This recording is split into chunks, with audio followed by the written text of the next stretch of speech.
Notre peau est l'organe le plus grand et le plus rapide à se développer, résistant et souple à la fois. C'est une barrière imperméable mais respirante qui nous protège du monde extérieur.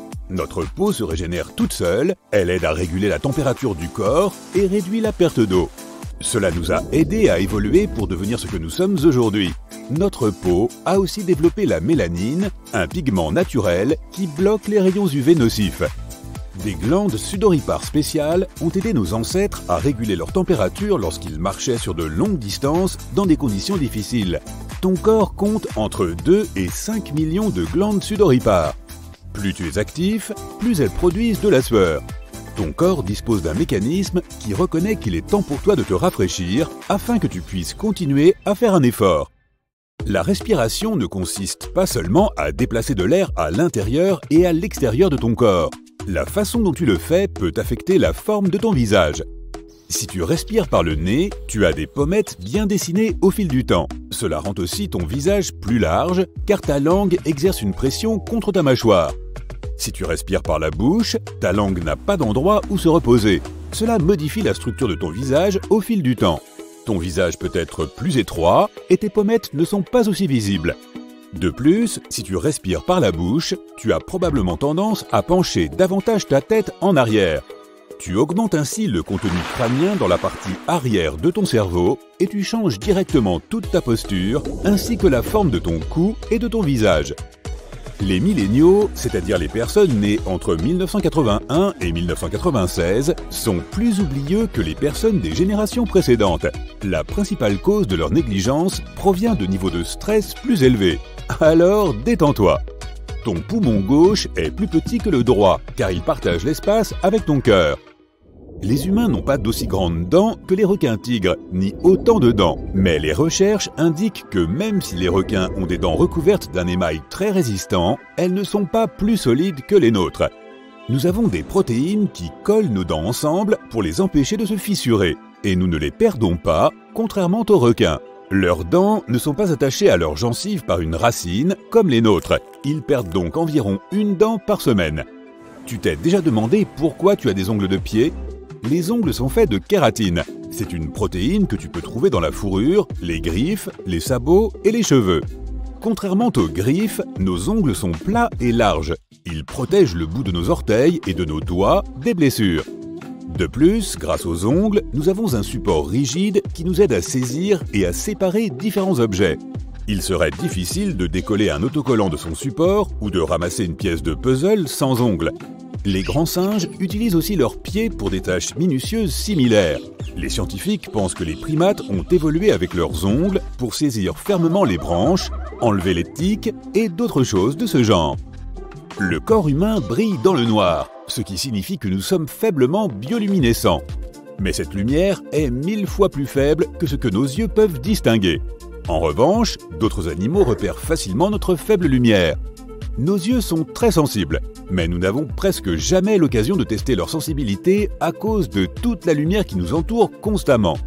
Les cellules humaines ne représentent que 43% du nombre total de cellules de ton corps, le reste étant des colons microscopiques. Cela signifie que tu es principalement composé de bactéries et de champignons. Donc, en gros, tu es le mélange de l'ADN des microbes de ton intestin et de ton propre ADN. L'élément le plus abondant dans le corps humain est l'oxygène à 65%.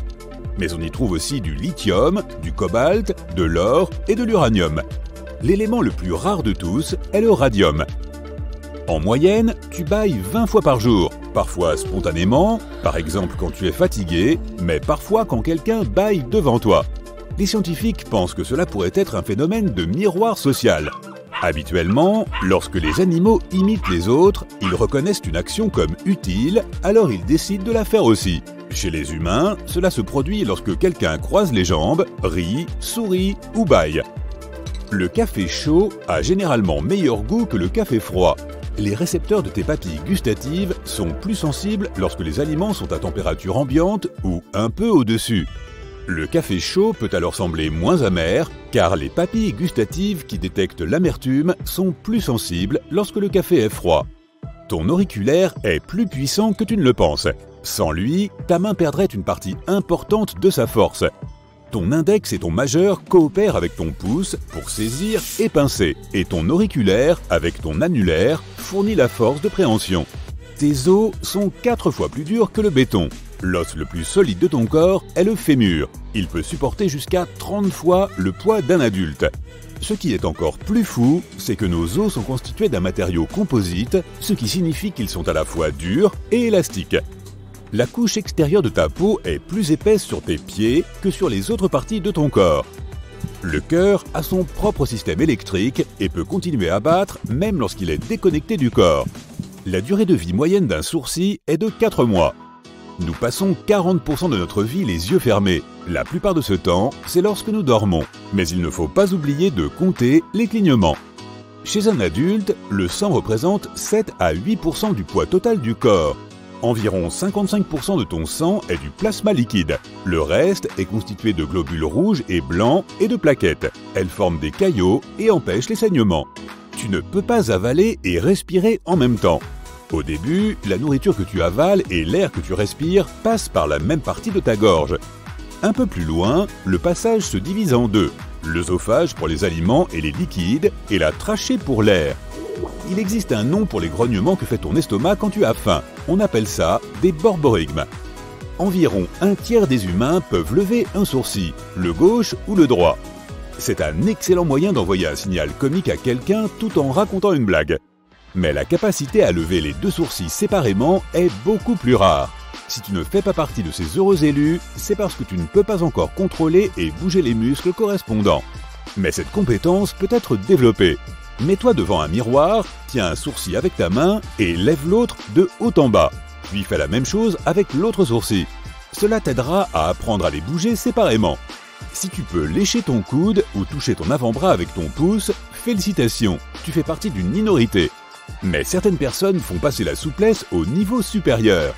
Cette condition s'appelle l'hypermobilité. Elle permet à de rares individus de tordre leur corps dans des positions bizarres, comme un serpent. Mettre la tête entre les pieds, faire un pont arrière et toutes sortes de grands écarts. Mais dans certains cas, l'hypermobilité peut augmenter la sensibilité, car ces personnes ont une médullaire plus grande. Cette zone du cerveau est responsable du traitement des émotions. Des héros intrépides peuvent marcher dans le froid en ne portant qu'un maillot de bain et se sentir bien. Ils peuvent rester debout dans la neige pieds nus et même nager dans une rivière glacée ou un trou de glace. Ces aptitudes ne viennent pas naturellement. Ces gens trempent leur corps pendant des années jusqu'à ce qu'ils s'habituent à supporter le froid extrême. Tu es sensible à tes propres chatouilles? Normalement, ça ne devrait pas être le cas, car la zone du cervelet qui surveille les mouvements prédit aussi les sensations provoquées par tes propres mouvements. Ensuite, il envoie un signal à d'autres parties du système nerveux pour annuler ces sensations. Mais certaines personnes peuvent réellement être sensibles à leurs propres chatouilles. Si ce n'est pas ton cas, toucher une nouvelle texture que le cerveau ne reconnaît pas encore ou utiliser un masseur de cuir chevelu peut t'aider à exciter tes nerfs et à te détendre. Mets-toi devant un miroir, ouvre ta bouche et essaie de rouler les côtés de ta langue l'un vers l'autre pour former un U.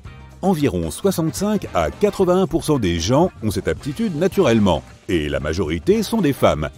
Certains pensent que c'est une capacité génétique, mais des études récentes ont montré que les gens peuvent la développer en s'exerçant.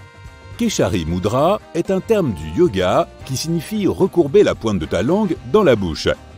Es-tu capable de remuer tes oreilles intentionnellement? Alors bravo! Environ 22% des personnes sur Terre sont capables de remuer une oreille. Quant à remuer les deux oreilles en même temps, seuls 18% en sont capables. Le remuement des oreilles était autrefois une chose courante pour nos lointains ancêtres. Les scientifiques pensent qu'ils pouvaient effectuer une variété de mouvements avec leurs oreilles. Le groupe de muscles qui en est responsable s'appelle les auriculaires et nous n'en avons généralement plus besoin aujourd'hui. Mais certaines personnes affirment que tout le monde peut apprendre à bouger ses oreilles, cela ne demande que du temps et de la pratique. Malheureusement, nous ne pourrons jamais acquérir cette habitude de bouger une oreille vers une source sonore comme le font les chiens et les chats.